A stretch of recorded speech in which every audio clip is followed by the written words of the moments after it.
안녕하세요, 구독자 여러분. 저는 결혼 3년차 주부였다가 이제는 이혼한 지 벌써 1년이 되어가는 직장 여성입니다. 전 남편과의 사이에는 아이는 없어요. 살아보니 사람 관계라는 게 그렇더군요. 분명 남편과 사랑해서 결혼했는데 변하는 건 한순간이었달까요? 오히려 힘든 와중에 저의 마음을 알아준 건 남편이 아니라 엉뚱하게도 시아버지셨습니다. 그러다 시아버지가 돌아가시고 나서 시어머니와 남편의 속내를 전부 알게 된 저는 결국 이혼을 결심하게 되었습니다. 결혼과 이혼은 모두 저의 선택이었고 잘못 선택한 길에 대해서는 큰 대가를 치르긴 했어요. 짧았던 결혼 생활이었지만 진심을 다했던 시간을 알아줬던 단 한 사람 덕에 이혼 후 삶이 꽤 괜찮았습니다.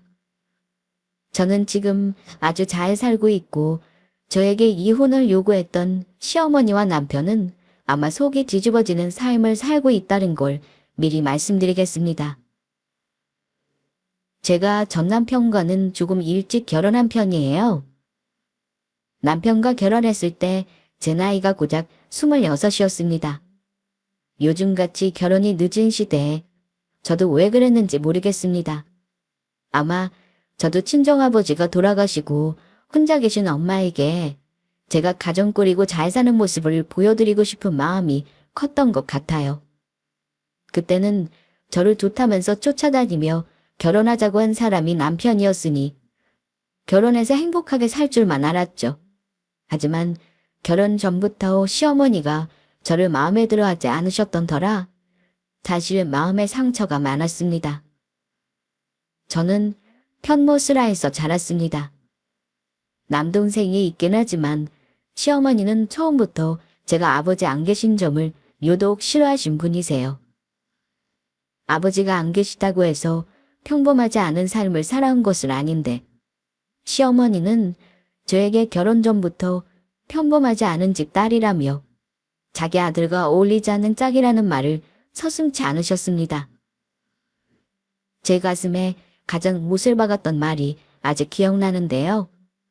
인사드리러 갔을 때, 저와 둘만 있을 때 이런 말씀을 하셨습니다. 내가 우리 아들이 너 좋다니까 보자고 했다마는 우리 아들은 원래 너랑 어울리는 짝이 아니야. 너한테는 과분한 남자다. 갑자기 저리 결혼을 서둘러서 내가 며느리감을 이렇게 급하게 봐야 하는지 모르겠다만 우리 남편이 추우병 걸렸다고 며느리 허투루 드릴 생각은 없어. 내 말 무슨 말인지 알아듣지?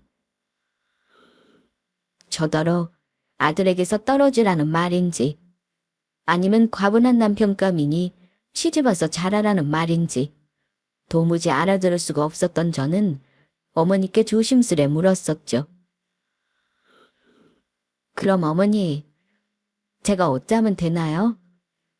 어머니가 오빠 급하게 결혼시키는 게 싫으신 거면 좀 더 오빠랑 교제하다가 나중에 결혼해도 상관없는데요. 아유, 답답하다. 알아서 네가 떨어져 나간다면야 좋겠지만 저 녀석이 저리 고집을 부리니. 암튼 너는 아직 어린데다 네 친정아빠가 안 계셔서 우리 아들은 장인어른 사랑은 못 받을 테니까 네가 시집 오면 우리 집 며느리로서 다시 태어난다는 마음으로 살아야 할 거야. 알겠니? 요즘 젊은 또래 여자들이 듣는다면 아마 그 자리를 박차고 일어나 당신 아들과 헤어지겠다고 할 소리 아닌가요? 하지만 그때 저는 그럴 만한 배짱을 부리지 못했습니다. 저를 마음에 들어 하지 않는 어머니에게 속상하면서도 인정받겠다는 욕구가 더 컸달까요? 우리 시어머니 입장에서는 남편은 외아들이었고 시아버지께서 암 투병 중이셔서 결혼은 서둘러 진행되었습니다. 시댁에서는 손주를 빨리 보고 싶어 하셨고 저도 그런 기대 속에서 결혼에 동의했습니다. 하지만 결혼 생활은 제가 생각했던 것과 달랐습니다. 시어머니는 저를 사람으로 대하지 않았고 남편마저도 그런 시어머니를 지지하며 제 편에 서지 않았습니다. 남편은 외아들이었어요. 그러니 집안에서 얼마나 귀하게 자란 자식이겠습니까? 부모에게 자식은 다 귀한 법이지만 어머니는 하나뿐인 아들에 대한 기대와 욕심이 많으신 분이셨어요. 아들이 대단한 사람이면 그럴 수 있겠다 하겠지만 그렇지도 않았어요. 저는 지금까지도 정년이 보장되는 직장에 다니고 있는 반면 남편은 그렇지 못했어요. 결혼 초반까지만 해도 멀쩡한 회사에 다니다가 사업병에 걸리더니 경제적 자유를 실천하겠다고 그만두고 나와서 사업을 시작했습니다. 시댁이 나름 넉넉한 집안이라 세상 험하고 돈 벌기 어렵다는 걸 아마 몰랐던 것 같아요.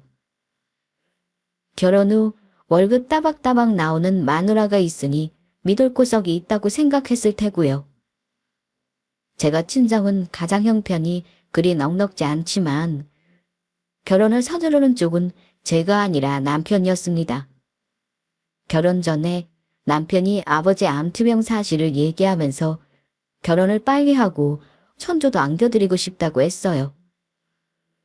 제가 아빠가 안 계신 데다 화목한 가정에 대한 로망이 있다 보니 결혼을 빨리 해서 가정을 꾸리고픈 마음은 늘 있었어요. 그러니 남편의 필요와 저의 바람이 아마 그 시기에 맞아떨어진 것 같았습니다. 사랑과 결혼은 타이밍이란 말이 맞는 건가 봅니다. 어찌 보면 저는 결혼할 수 있는 여건이 아니었거든요.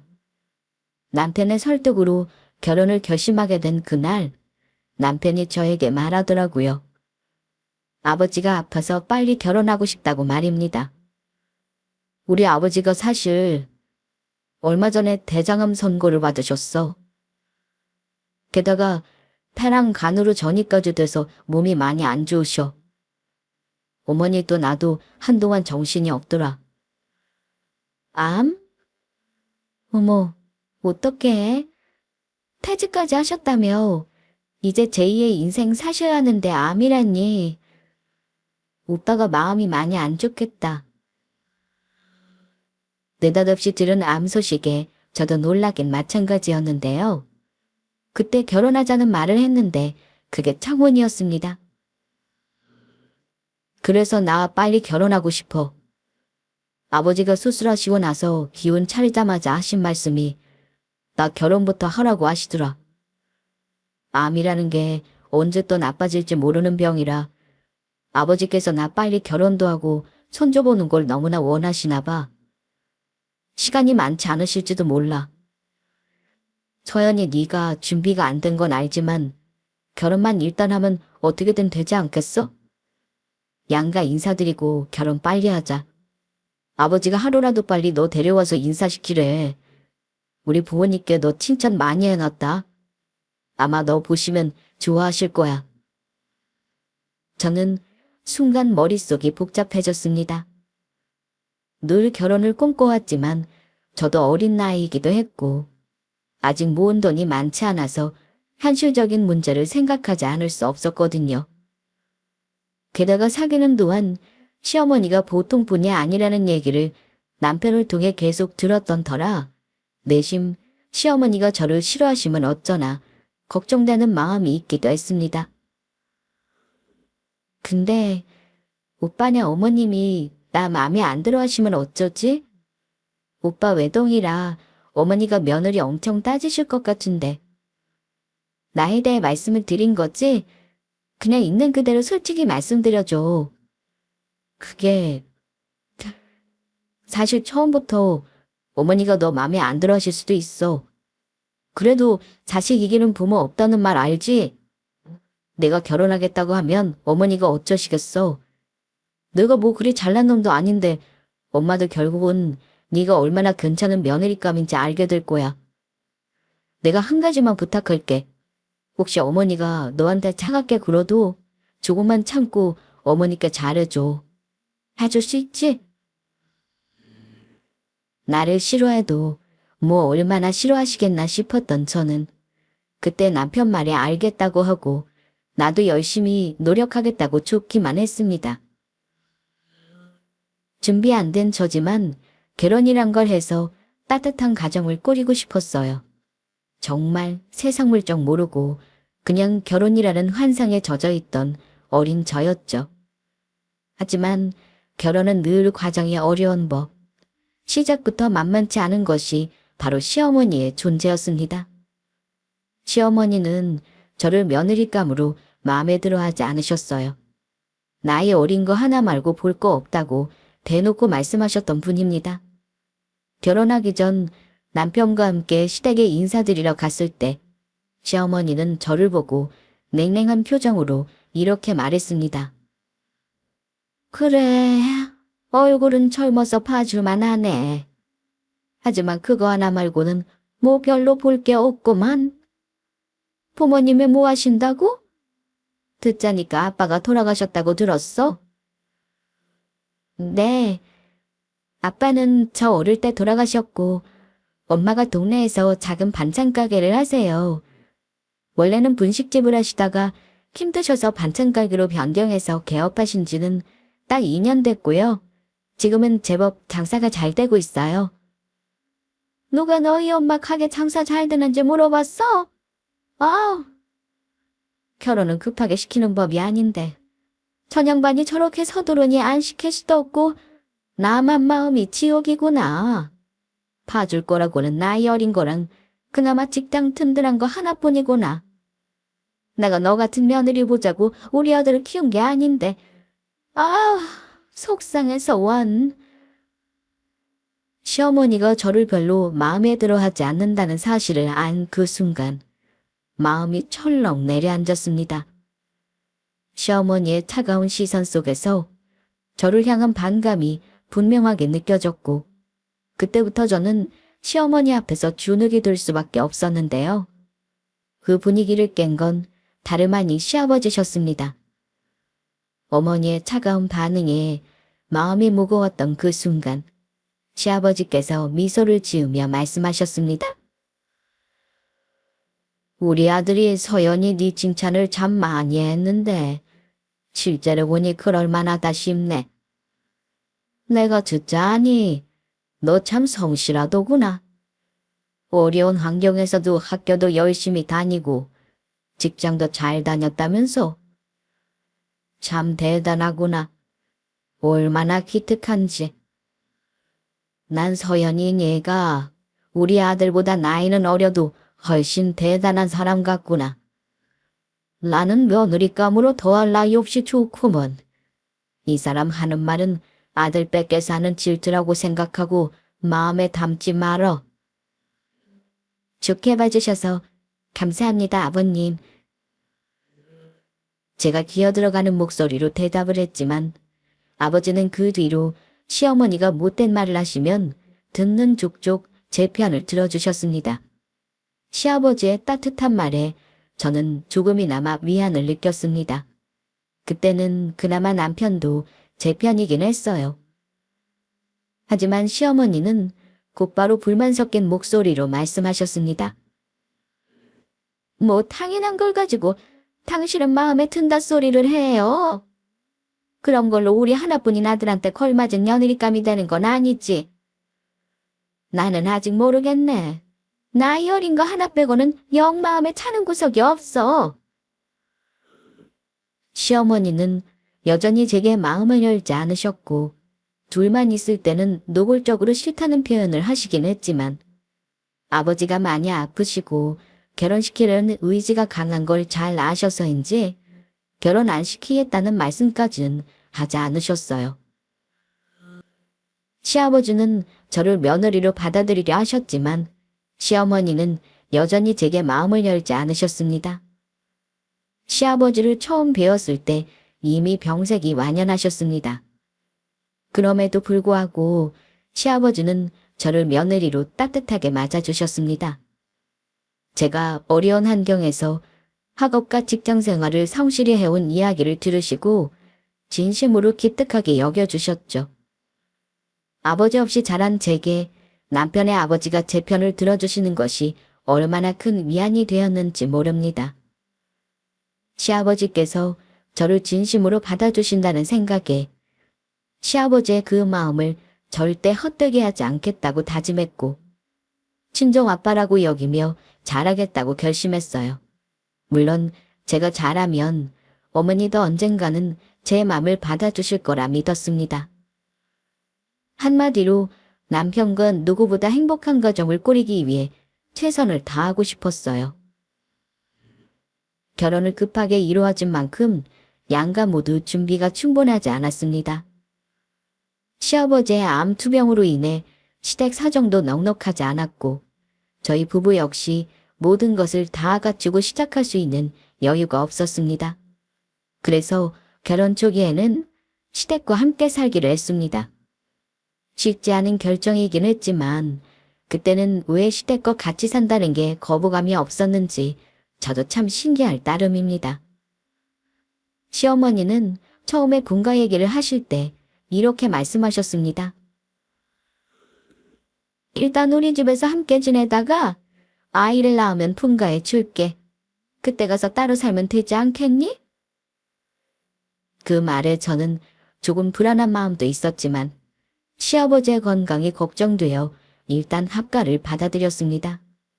시어머니와의 생활이 쉽지 않을 것 같다는 예감이 들었지만 그때는 시아버지의 상태와 우리 상황을 생각해서 최선의 선택이라 믿고 결혼 생활을 시작하게 되었습니다.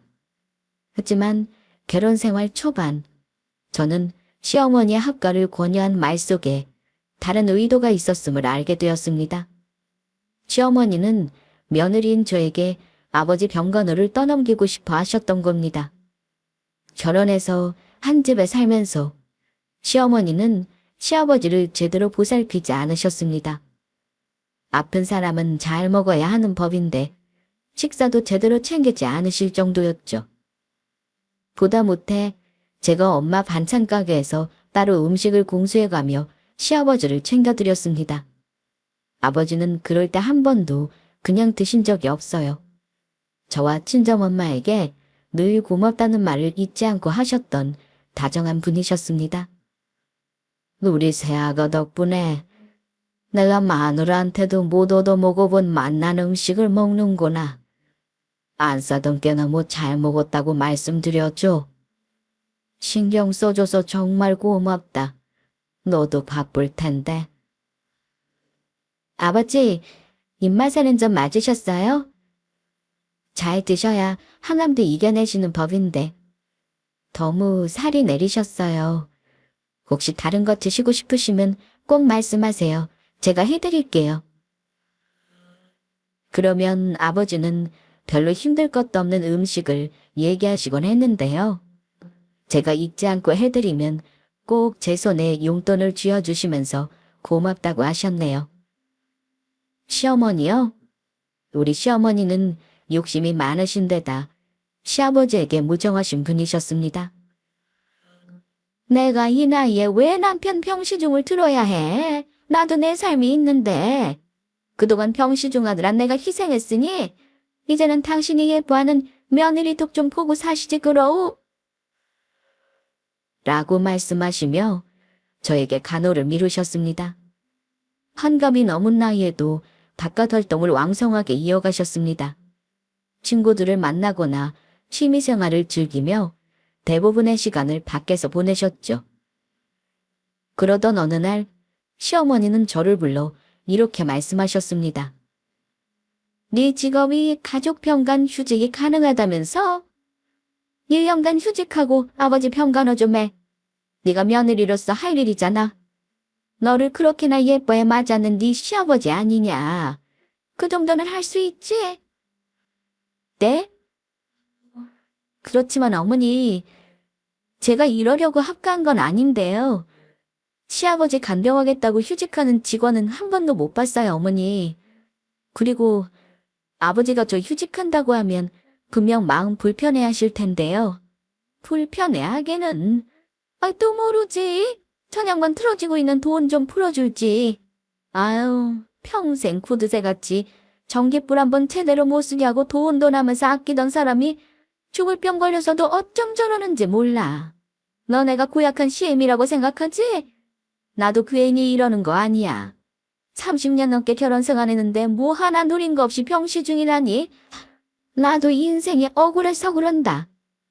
제가 두 분 사이에 어떤 세월이 있었는지는 모르겠습니다만 어머니는 시아버지와 부부 사이의 억울함을 자꾸 저에게 화풀이 하시며 저에게 며느리가 할 일이라며 시아버지 병간호를 맡기셨어요. 어머니 말 듣고 아버지가 너무 안 된 마음에 시아버지를 돌봐드리고 싶은 마음이 컸지만 시어머니가 이 모든 상황을 저에게 떠넘기려 한다는 생각에 마음이 무거워졌습니다. 시아버지는 결혼 후 점점 병세가 악화되셨습니다. 밤이 되면 고통이 심해져 마약성 진통제를 복용하지 않으면 잠을 이루지 못하셨죠. 시아버지의 상태는 갈수록 나빠졌고 그에 따라 아버지를 돌봐야 하는 저의 부담도 커졌습니다. 남편이요? 글쎄요. 외동으로 사랑 많이 받고 자랐다면 부모에게 잘할 거란 생각은 착각이더라고요. 남편은 시아버지에게 그다지 효자가 아니었고 사업으로 바쁘다며 가정에 소홀했습니다. 정말 거짓말처럼 사람이 바뀌더라고요. 혹시 나를 간병히 들으려고 결혼했나 하는 마음이 들 정도였습니다. 가장 힘들었던 순간 중 하나는 시아버지의 배에 연결된 인공항문이 자다가 터졌을 때였습니다. 새벽에 시어머니 비명을 듣고 시아버지에게 혹시 큰일이 났나 싶어 어머니 방으로 달려갔는데 시어머니가 시아버지를 향해 차가운 말투로 욕설을 퍼붓고 계시더라고요. 방안은 악취로 가득했고요. 저도 당연히 얼굴을 찌푸릴 정도로 힘들었고 구역감이 올라왔습니다. 내가 이 꼴을 보려고 이날 이때까지 버티며 산 줄 알아? 이거야 원 차다가 똥벼락을 맞아도 유분 쓰지. 내가 당신 이런 수발까지 해야겠냐고? 당신 때문에 내 인생 뭐가 됐는지 한번 봐요. 내가 마음껏 돈이나 쓰게 해주면 후방이라도 안 할 것을. 이 인간아, 당신은 진짜 탐 없는 사람이야. 시아버지는 그런 시어머니의 폭언에 말없이 고개를 떨구셨고 그 모습을 지켜보는 제 마음이 너무 안 좋더라고요. 시어머니의 태도에서 절대 30년 이상을 살아온 부부의 정을 찾아볼 수 없었습니다.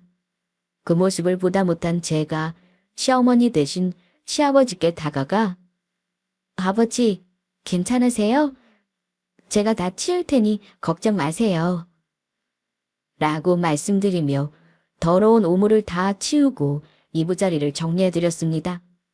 시어머니는 그날로 각방을 쓰시더군요. 시아버지의 자괴감으로 가득한 얼굴을 보며 그나마 제가 할 수 있는 일을 해야겠다는 생각이 들었죠. 하지만 그때 남편의 반응은 저를 더욱 힘들게 했습니다. 남편은 자기 아버지인데도 불구하고 코를 틀어막으며 불쾌하다는 듯 자리를 피하더군요. 그 모습을 보면서 남편에게 얼마나 실망을 했는지 모릅니다.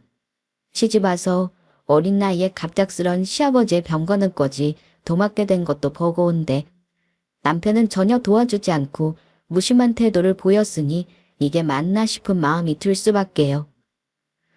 그러니 시아버지가 아무리 저에게 다정하게 대해주셔도 그와 별개로 점점 제 속에서 억울함과 분노가 쌓여갔습니다. 그렇게 시간이 흐르다 보니 남편과의 부부싸움이 잦아질 수밖에 없었어요. 결혼 후 남편은 마치 기다렸다는 듯 직장을 그만두고 사업을 하겠다며 밖으로만 돌기 시작했습니다. 반면 저는 시아버지의 병건화 때문에 휴직까지 낸 상황이었죠. 결혼 전에는 함께 가정을 꾸리고 시아버지의 어려운 상황을 함께 이겨내자고 약속했지만 막상 결혼 후 남편은 전혀 다른 사람이 되어 있었습니다. 저는 시아버지를 돌보며 집안에서 고군분투하는데 남편은 자신만의 사업이니 뭐니 하며 자기 삶을 추구하느라 가정에 소홀했습니다. 일 때문에 바쁜 줄만 알았지 다른 일을 하는 줄은 그때만 해도 꿈에도 모르고 있었습니다. 아무튼 저는 힘든 상황에서도 저에게 늘 다정한 아버지를 생각하면서 진심을 다했습니다. 유일하게 그 집에서 제 편이 되어주신 시아버지 덕분에 견딜 수 있었던 것 같아요. 간혹 너무 무심한 남편과 부부싸움이 격해져 방문 밖으로 목소리가 새어나갈 때면 시아버지는 힘겹게 일어나 남편을 꾸짖으셨습니다. 야, 이놈아, 내가 남편이면 아내를 도와야지. 밖으로만 돌고 무책임하게 굴면 안 돼. 네 집사람이 얼마나 힘든지 모르는 거냐? 아버지는 뭘 모르면 그냥 가만히 계세요. 왜 부부싸움에 끼어들고 그러세요? 어린 사람 데려와서 분가도 안 하고 시집에 살게 했으면 이놈아. 떠받들고 살지는 못할 망정. 내가 보는 앞에서 그렇게 부려먹어도 되는 거냐? 나한테는 돈 달라 소리나 하고 이놈아. 아이고, 알았으니 그만하세요 아버지. 이러다 넘어가실라. 부부싸움할 때 며느리 편이 돼주신 것도 감사했지만 시아버지의 말씀은 언제나 저를 위로해 주셨고 남편의 무심한 태도에 지칠 때마다 큰 힘이 되었습니다. 시아버지의 그 따뜻한 마음이 있었기에 저는 그 집에서 버틸 수 있었던 것 같아요. 시아버지가 아니었다면 저는 아마 훨씬 더 일찍 지쳐버렸을 겁니다. 시아버지께서는 아프신 몸에도 불구하고 늘 저에게 미안하다는 말씀을 하셨습니다. 그럴 때마다 저는 몸둘 바를 모르겠더라고요. 아무리 내가 우리 아빠라 생각한다지만 힘든 순간이 분명 있었고 저도 사람이라서 남편과 싸우기도 했으니까요. 그래서 제가 오히려 죄송했죠. 미안하다. 내가 이러자고 며느리 일찍 보자고 한 게 아닌데 정말 미안하구나. 조만간 너도 내 걱정은 말고 직장에 복직하도록 해. 너도 네 생활을 해야지. 내가 살면 얼마나 살겠니? 내 걱정은 말어. 요즘은 약으로 통증 조절도 잘 돼서 내가 견딜만 하구나. 제가 적당한 때에 복직할 테니 너무 걱정 마세요, 아버지. 저 만약에 아이 가지면 육아휴직으로 돌려도 되는걸요. 지금은 아버지 건강만 신경 쓸 때잖아요. 말도 참 예쁘게 하는구나. 우리 아들이 저런 놈이 아니었는데 대체 왜 그러는지 내가 너한테 미안하고 얼굴 본 면목이 없어. 그 말씀을 들을 때마다 저를 딸처럼 아끼시는 마음이 저에게 큰 위로가 되었달까요? 물론 저는 제 선에서 최선을 다해 시아버지를 돌보았습니다. 시아버지의 병건호를 하면서 보낸 시간은 단순히 힘든 것만은 아니었습니다. 아버지는 절대 며느리에게 부담을 주려 하지 않으셨습니다. 아프셔도 혼자서 할 수 있는 일은 스스로 하시려 애쓰셨고 제가 도움을 주지 않아도 되면 스스로 일 처리를 하시면서 자존심을 지키셨죠. 아버지는 아프셔도 제 앞에서 인상 한번 쓴 적이 없으셨어요. 매일 아침 저는 아버지랑 함께 산책을 나가곤 했는데요. 그 시간 동안 시아버지는 많은 지혜로운 말씀을 해주셨습니다. 인생의 경험과 조언도 해주셨고 특히나 저에게 미안하고 고맙다는 말씀은 입버릇처럼 하셨어요. 종종 제 통장에 월급보다 많은 액수의 돈을 넣어주시면서 아빠가 주는 용돈이라고 생각하고 쓰라고 하실 때도 있었습니다. 제가 안 받으면 아버지 마음이 불편하실 것 같아서 그때마다 감사히 쓰겠다고 하고 받아놓았어요. 하지만 시부모님과 같이 살면서 생각대로 아이 갖는 일이 쉽지 않았어요. 남편이 이상하게 늘 밖으로 돌기도 했고 저도 날이 갈수록 힘들어하시는 아버지 챙기느라 여력이 없었습니다. 시아버지께서는 여전히 손주를 원하시며 기다리고 계셨지만 마음대로 되지 않으니 어쩌겠습니까? 직장 복귀한 뒤 시아버지의 상태는 점점 더 악화되었습니다. 병원과 집을 오가는 날들이 이어졌고 결국 시아버지는 대학병원에 입원해 계시다가 의사의 권유로 마지막을 준비하는 호스피스로 전원하게 되셨습니다. 그런데 시아버지가 힘든 시간을 겪는 그 순간에도 시어머니의 행동은 참으로 냉정했습니다. 시아버지의 병세가 심각해지자 시어머니는 병원에 있는 동안에도 도장이 있는 서류를 찾아보시고는 보험 증서를 챙기셨습니다. 대놓고 아버지에게 재산 문제를 미리 정리해 놓으라며 악을 쓰기도 하셨는데요. 시아버지는 살고 있는 집이 본인 명의 건물이었고 남편 말로는 자기도 아버지 재산이 얼마인지 모른다며 돌아가셔 봐야 정확히 알 거라는 말을 할 정도였는데 아버지는 어쩐지 가족들에게도 본인 재산을 미리 정리하겠다는 말씀을 안 하셨습니다. 아픈 분에게 어찌 저럴 수가 있나 싶게 시어머니는 참 냉정하시더라고요. 게다가 남편은 아버지의 병원 생활이 길어지면서 초반에 반짝 잘하는 척 하더니 나중에는 뭐가 그리 바쁜지 외박도 잦았고 시어머니와 무슨 작당을 하는지 두 사람이 저를 불러 앉혀놓고 황당한 요구를 하기도 했습니다. 저기, 여보, 우리 아버지 말이야. 혹시 재산 문제 어찌 정리하셨는지 들은 거 없어? 아니, 우리도 대비를 해야 하는데 아버지는 알아서 해놨다는 말씀만 하시잖아. 당신은 아버지가 철석같이 믿으니까 아버지 정신 멀쩡하실 때 슬쩍 좀 물어봐. 자식이 나 하나인데 뭘 제대로 알려주시지도 않고 아휴, 이러다가 돌아가시면 어쩌라는 건지. 그건 며느리인 내가 물어볼 말은 아니지. 당신이랑 어머님이 직접 물어봐. 그리고 지금 상황에서 아버지 재산 문제보다는 아버지 남은 시간 가족들이랑 어째 보낼지 고민하는 게 맞지 않을까? 네가 그걸 왜 신경 써? 그건 알아서 할 테니까 걱정 말고 네 아버지 재산 문제 정리나 슬쩍 말해보라는 거야. 재산 문제는 세상 뜨기 전에 미리미리 정리할 건 해놔야 하는데 저리 답답하게군요. 무슨 대비를 해놨다는 건지 모르겠어. 어차피 난 아들한테 주게 될걸. 두 사람을 보는데 과연 가족이 맞나 싶어 참담했습니다.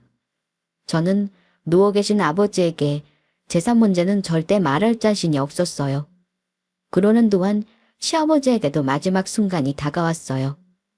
시어머니는 아버지 의식이 꺼지기 전날에도 냉정한 태도로 재산 문제를 챙기셨고 저는 아버지 고통을 덜어드리기 위해 최선을 다했습니다.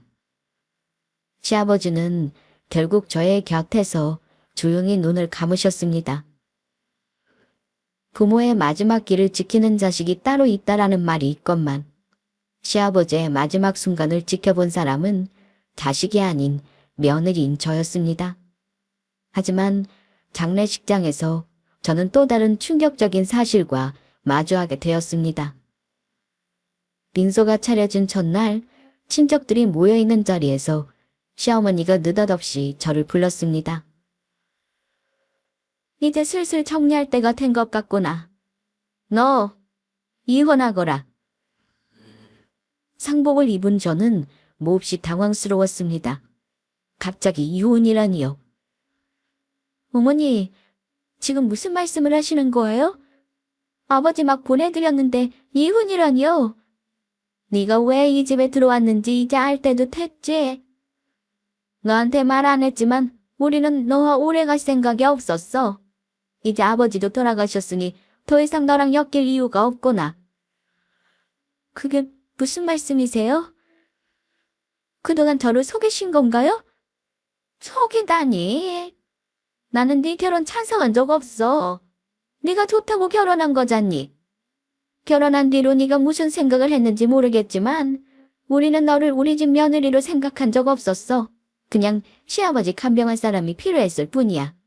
이제 그 역할도 끝났으니 네 자리도 끝난 거지. 남편의 태도는 더 기가 막혔습니다. 어머니 말씀대로야.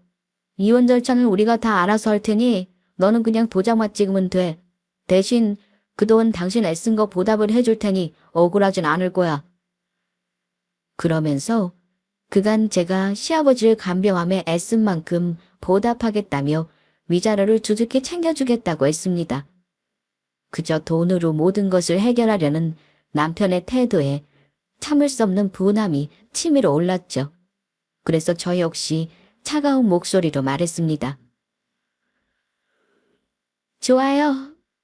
하루도 빼먹지 말고 돈 계산 정확히 해서 주세요. 저를 간병인처럼 생각하셨다면 나도 똑같이 받아들여야겠네요. 근데 똑똑히 알아두세요.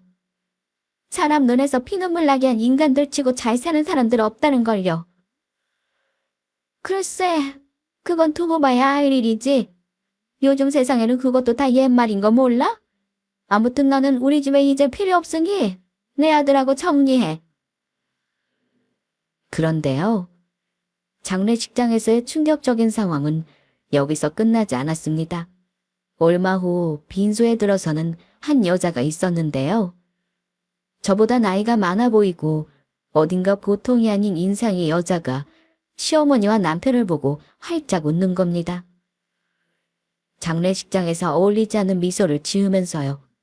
심지어 시어머니는 그 여자를 주변 지인들에게 앞으로 집안의 새 며느리가 될 사람이라고 소개하셨습니다. 그 모습을 지켜보면서 저는 이 집안에 더 이상 있을 이유가 없다는 생각이 들었고 포기하자 싶었습니다. 이유가 있겠다 싶었는데 그게 남편에게 여자가 있었다는 사실을 아니 제 자신이 얼마나 비참하던지요. 남편은 여자를 자신의 사업을 도와준 사람이라며 저보다 훨씬 자신에게 사업상으로 도움이 되는 사람이라는 말까지 하더라고요. 상간녀는 너무나 뻔뻔했습니다. 저에 대해 이미 잘 알고 있는 걸로 보였고 본인이 안주인 행세를 하더라고요. 그 꼴을 보는 제 마음이 혹시 어떨지 짐작이 가실까요? 그냥 확 그 자리에서 그년 머리채도 뜯고 저도 죽고 싶은 심정이었습니다. 남편이 사업을 하는데 시아버지가 사업 자금을 안 도와주신 대신 그 여자가 도움을 줬다고 하길래 결국 돈이었구나 싶었고 나 쫓아내려는 사람들과 굳이 힘겨루게 하지 말자 마음을 다잡게 되더라고요. 이혼 서류에 도장을 찍자마자 통장에 몇천만 원이 입금되는 것을 보고 있자니 얼마나 허무했는지 말로 다 할 수 없었습니다.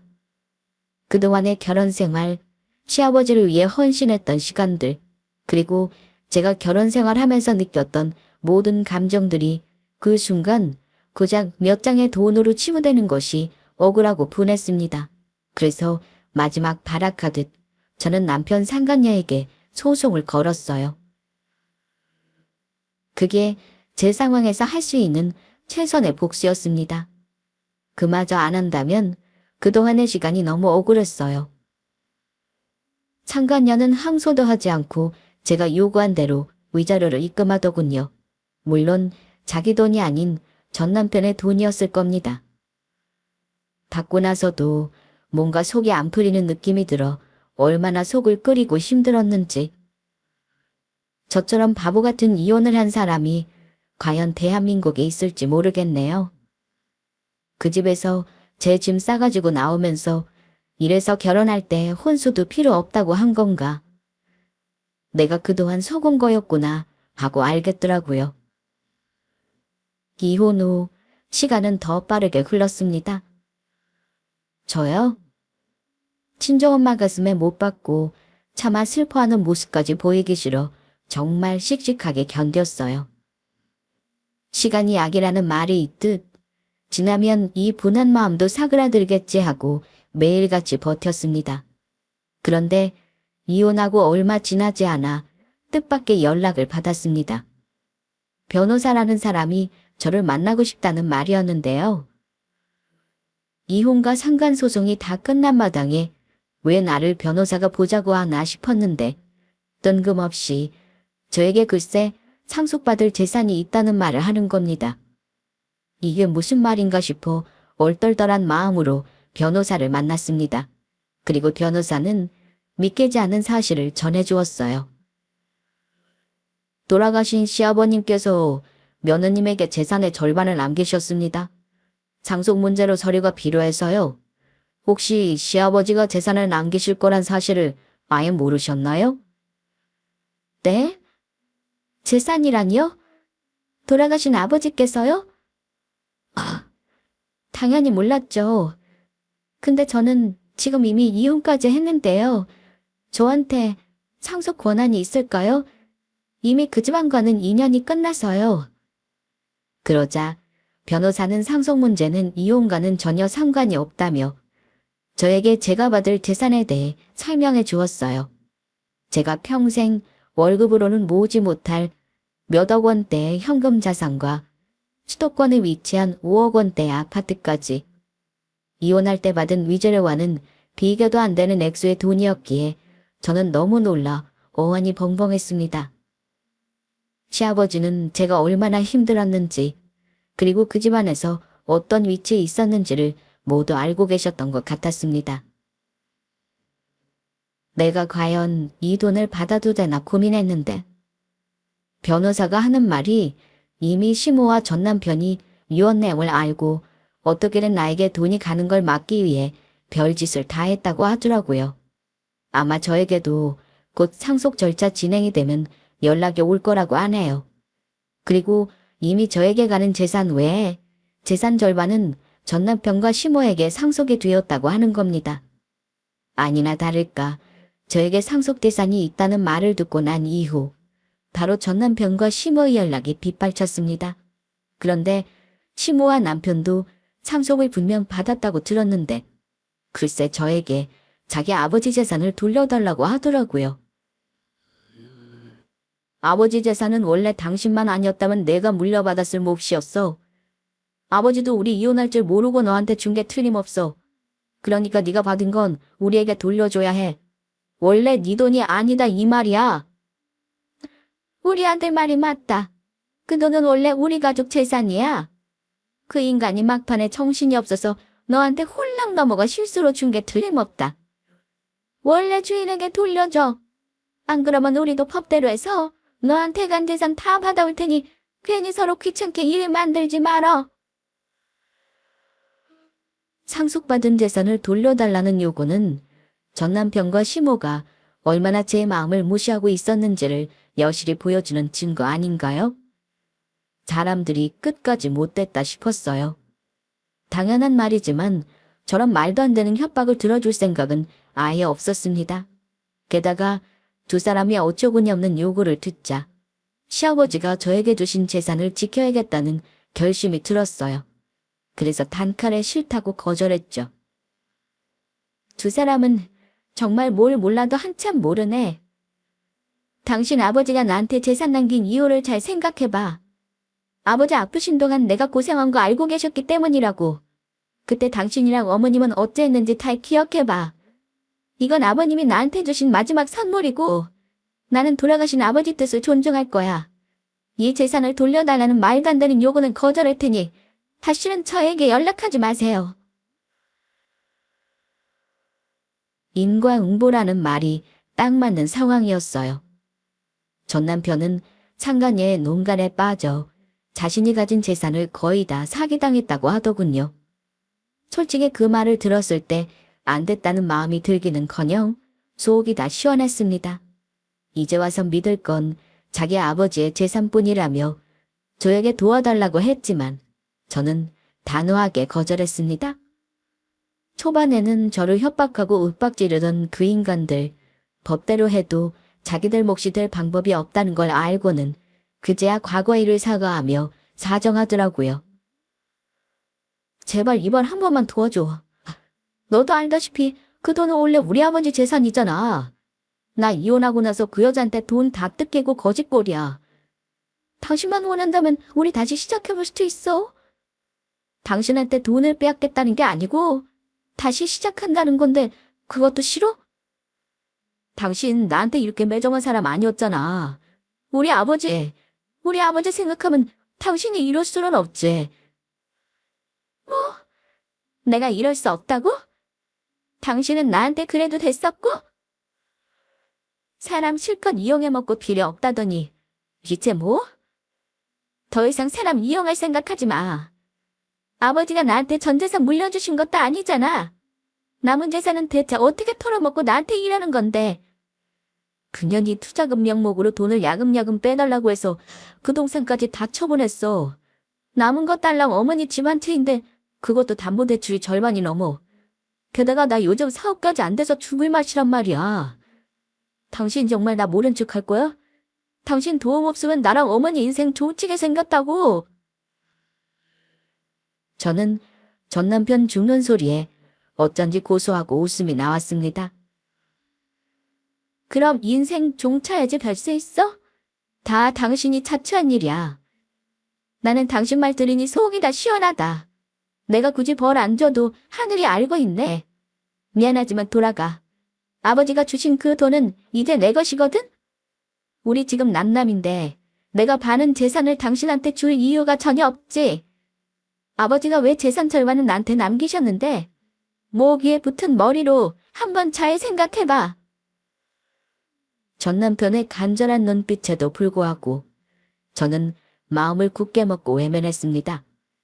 이혼 후 제가 겪어야 했던 배신과 고통을 생각하면 어떤 연민도 들지 않았고 당해도 싸다는 생각만 들었어요. 장례식장에 상간녀를 데려와 이혼을 요구하는 게 과연 인간이 할 짓인가요? 자기들이 한 짓은 반성 안 하고 무조건 자기 아버지 돈을 내놓으라니요. 저에게 줄 돈이 아니라니. 참, 인간들이 끝까지 정신을 못 차린다 싶었네요. 결국 전 남편과 시어머니의 계속되는 괴롭힘에 지쳐 공권력까지 동원하게 되었어요. 집까지 찾아오는 그 인간들을 신고하고 경찰이 개입하고 나서야 두 사람은 저를 놔두더군요. 지금은 다행히 상황이 많이 나아져서 저도 이렇게 제 사연을 여러분께 전하게 되었네요. 힘든 시간들을 지나왔지만 이제는 조금씩 제 인생을 다시 찾아가고 있습니다. 아무리 어렸어도 그렇지 왜 남의 아버지 간병까지 하는 바보 같은 짓을 했냐고 하시면 저는 할 말이 없어요.